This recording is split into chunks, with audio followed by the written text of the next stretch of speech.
अस्सलाम वालेकुम students and welcome to my channel.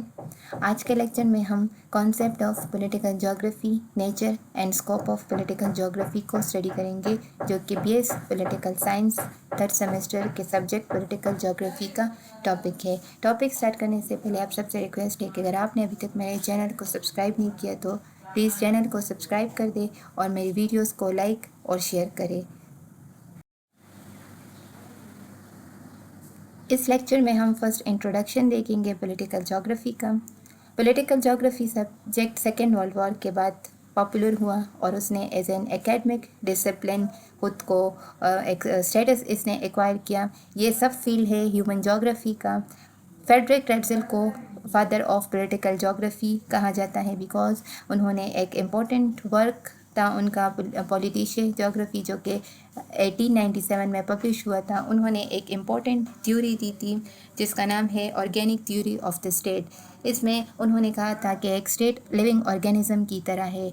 जिस तरह से एक ऑर्गेनिज्म ग्रो करता है, बढ़ता है with the passage of time, तो इसी तरह एक स्टेट भी लिविंग ऑर्गेनिज्म है। और अगर स्टेट अपना सर्वाइवल चाहता है तो उसको अपने लिविंग स्पेस को बढ़ाना होगा, ज़्यादा से ज़्यादा लिविंग स्पेस को एक्वायर करना होगा। और लिविंग स्पेस को जो नाम था वो था Lebon slum. Political geography helps in the description and the analysis of political areas, political power, political problems, political processes. Political areas का मतलब क्या है कि एक politically organized है या एक रीजन जहाँ पर कोई गवर्नमेंट होती है जो कि सॉवरन होते हैं, वहाँ पर कोई पॉपुलेशन होती है, उसको गवर्न किया जाता है। तो ऐसे एरियाज़ को हम पॉलिटिकल एरियाज़ कहते हैं। सिंपली इसको हम स्टेट कहते हैं। तो डिफरेंट पॉलिटिकल एरियाज़ में जो डिफरेंट पॉलिटिकल प्रॉब्लम्स होती है, पॉलिटिकल डेवलपमेंट्स है या वहाँ पर पावर रिलेशन है, पॉलिटिकल प्रोसेस है लाइक इलेक्शंस, तो इन सारी चीज़ों पर जो ज्योग्राफी का इम्पेक्ट होता है, इसके स्टडी को हम पॉलिटिकल ज्योग्राफी कहते हैं। मतलब पॉलिटिकल ज्योग्राफी क्या है कि ये एक इंटरेक्शन है between the geography and the politics and power. Political geography में हम स्टडी करते हैं कि किस तरह से जो पॉलिसी मेकिंग है या किसी भी स्टेट के इंटरनल एक्सटर्नल रिलेशंस है वो इफ़ेक्ट होते हैं। मतलब कि एक एरिया का जो एक स्टेट है, उसका क्लाइमेट है, उसका इन्वायरमेंट है, वो कैसे वहाँ के डिसीजन मेकिंग को इम्पेक्ट करता है और उनके इंटरनल और एक्सटर्नल रिलेशन को इफ़ेक्ट करता है। इसके बाद है definition of political geography. Political geography is concerned with the study of both spatially uneven outcomes of political processes and the ways in which political processes are themselves affected by spatial structure. Spatial word space से निकला है और जिसका मतलब होता है कोई area, space या टेरिटरी। मतलब कि जो मुख्तलिफ स्पेस है, मुख्तलिफ जगह है, तो वहाँ पर मुख्तलिफ पॉलिटिकल सिस्टम्स होते हैं, इंस्टीट्यूशंस है, डेवलपमेंट्स होती है political.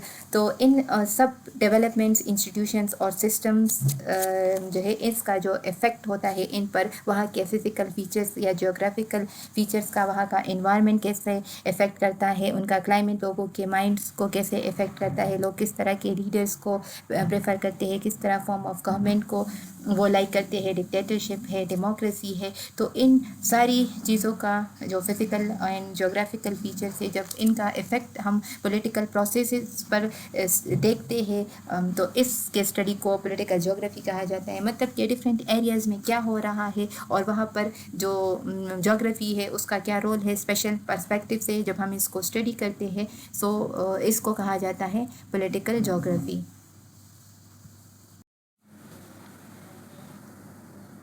Then we have the nature of political geography. इस सब्जेक्ट का क्या नेचर है, इसको पढ़ेंगे। डिफरेंट पॉइंट्स यहाँ पर गिवन है, एक एक को एक्सप्लेन करेंगे। फर्स्ट हमारे पास है कि political geography is personified in nature. यहाँ पर जो पॉलिटिकल ज्योग्राफी सब्जेक्ट है तो इसको कंपेयर किया गया है विद ह्यूमन के। जिस तरह से एक ह्यूमन बीइंग के कैरेक्टरिस्टिक्स होते हैं, वो एक लिविंग ऑर्गेनिज्म होता है और वो ग्रो करता है with the passage of time, तो इसी तरह से कैरेक्टरिस्टिक्स जो है वो पॉलिटिकल ज्योग्राफी के भी हैं। कैसे कि पॉलिटिकल ज्योग्राफी में हम स्टेट को पढ़ते हैं। स्टेट इसका एक इम्पॉर्टेंट एलिमेंट होता है और स्टेट कभी भी स्टैटिक नहीं होता, स्टेशनरी नहीं होता। स्टेट जो है वो ग्रो करता है with the passage of time. State में भी डिफरेंट डेवलपमेंट्स होती हैं।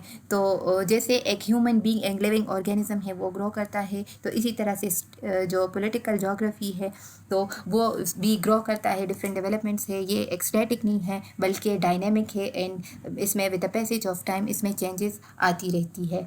सेकंड है कि ये एक साइंस है। पॉलिटिकल ज्योग्राफी सब्जेक्ट एक साइंस है। साइंस क्यों है?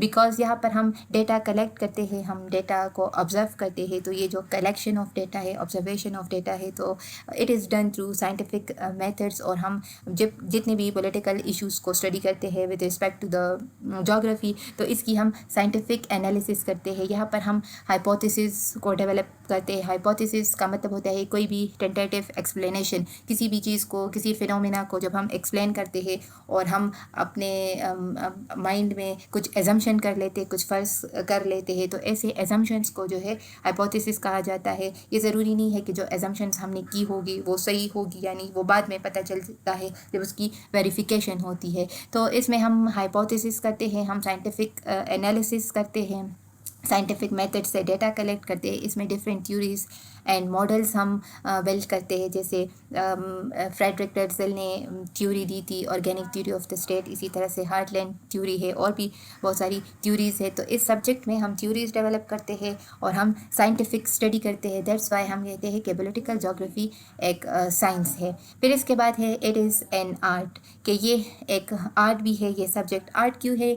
क्योंकि ये इसमें हम रिलेशन स्टडी करते हैं पॉलिटिक्स और ज्योग्राफी का। और ज्योग्राफी में हम उसमें मैप्स ड्रॉ करते हैं, हमें मैप्स की ज़रूरत होती है। तो इसलिए चूँकि यहाँ पर हम मैप्स ड्रॉ करते हैं, एटलस हम यूज़ करते हैं, दैट्स वाई हम कहते हैं कि it is artistic in nature, ये एक आर्ट भी है।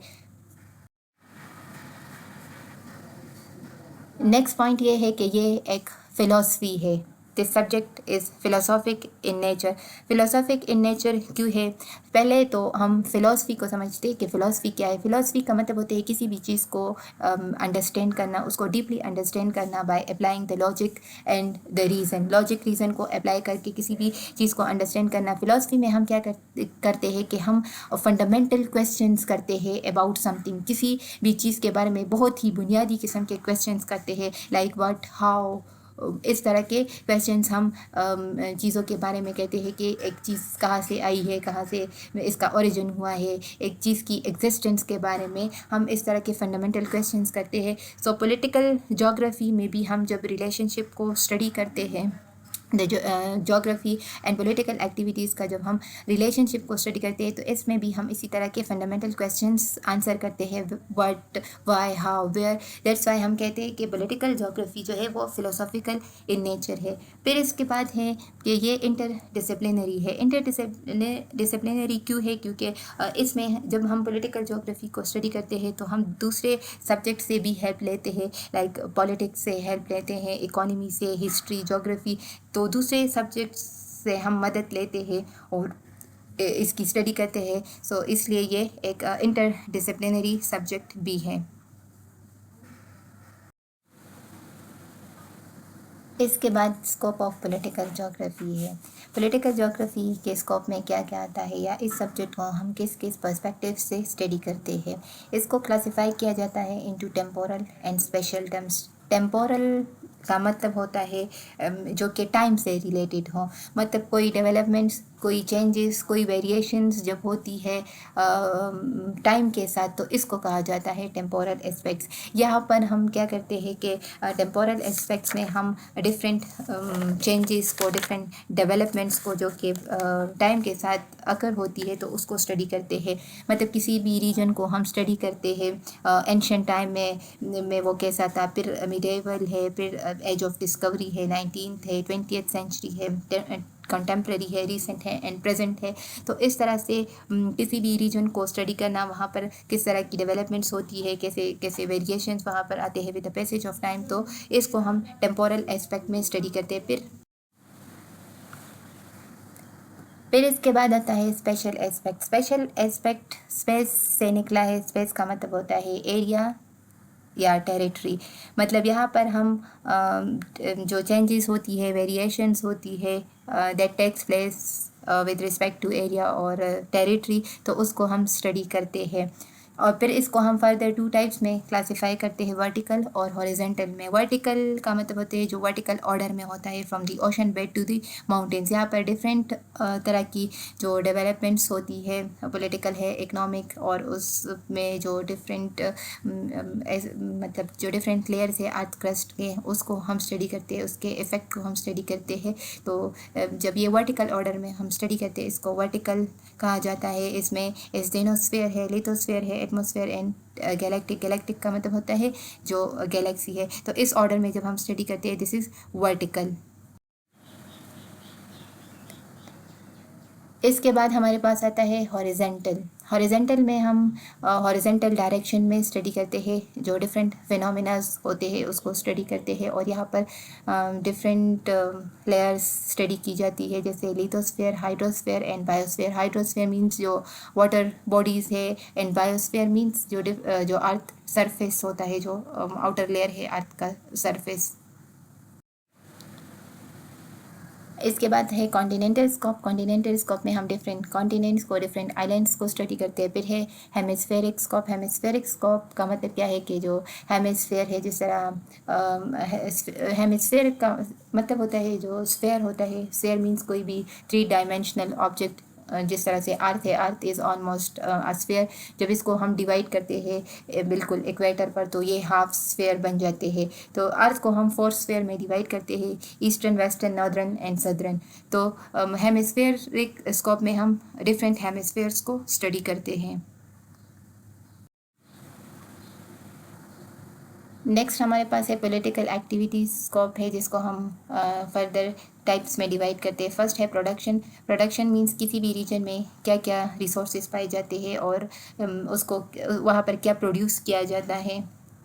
मतलब वहाँ पर किसी भी किस्म के नेचुरल रिसोर्सेज अगर होते हैं, इनको इस्तेमाल में लाया जाता है, वहाँ पर क्या प्रोड्यूस होते हैं, वहाँ की प्रोडक्शन की क्वालिटी किस तरह से होती है। फिर इसके बाद है एक्सचेंज, यानी जो चीज़ें हमने प्रोड्यूस कर दी है, जो फिनिश गुड्स हमारे पास आ गए हैं या सर्विसेज आ गए, तो उसको हम किस तरह से एक्सचेंज करते हैं, कौन उनको एक्सचेंज करता है, उनकी ट्रेड होती है, किन को वो इम्पोर्ट किया जाता है या किसको एक्सपोर्ट किया जाता है, और किस तरह से उसको कैरी किया जाता है, किसी दूसरी जगह सेंड किया जाता है। तो इसको हम एक्सचेंज स्कोप में पढ़ते हैं।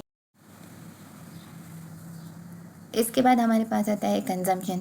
कंजम्पशन का मतलब क्या है कि जो चीज़ें प्रोड्यूस हो गई है और एक्सचेंज भी हो गई है, एलोकेट हो गई है, तो अब उनको कौन कंज्यूम करेगा, कौन उनको यूज़ करेगा, कौन उनसे फ़ायदा लेगा, कहाँ कहाँ वो जाएंगे और किस एरियाज़ में जाएंगे, और कौन उनको कंज्यूम और उनसे बेनिफिट लेंगे। फिर इसके बाद है डेवलपमेंटल स्कोप। डेवलपमेंटल स्कोप में हम स्टडी करते हैं जो डिफरेंट स्पेशल वेरिएशंस होते हैं। स्पेशल वेरिएशन मीन्स के डिफरेंट स्पेसिस है, जिस तरह से डिफरेंट कॉन्टिनेंट्स है, डिफरेंट रीजन्स है, तो वो एक दूसरे से मुख्तलिफ है और वहाँ पर डिफरेंट पॉलिटिकल डेवलपमेंट्स होती है। फॉर एग्जांपल कुछ एरियाज़ बहुत ज़्यादा डेवलप्ड होते हैं, कुछ लेस डेवलप होते हैं।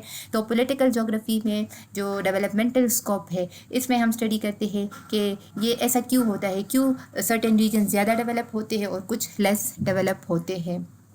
इसी के साथ आज का लेक्चर यहाँ पर ख़त्म होता है। आज हमने पॉलिटिकल ज्योग्राफी के कॉन्सेप्ट को पढ़ा, उसके नेचर को पढ़ा और इसके स्कोप को पढ़ा। आई होप कि आप लोगों को इसकी समझ आई होगी। आई होप कि आप लोगों को आज के लेक्चर की समझ आई होगी। इंशाल्लाह हम इस सीरीज़ को कंटिन्यू रखेंगे और मज़ीद जितने भी टॉपिक्स हैं पॉलिटिकल ज्योग्राफी में, तो उसको पढ़ेंगे और बाकी सब्जेक्ट्स को भी कवर करेंगे। मिलते हैं नेक्स्ट वीडियो के साथ। टिल डेट अपना ख्याल रखें। अल्लाह हाफिज़।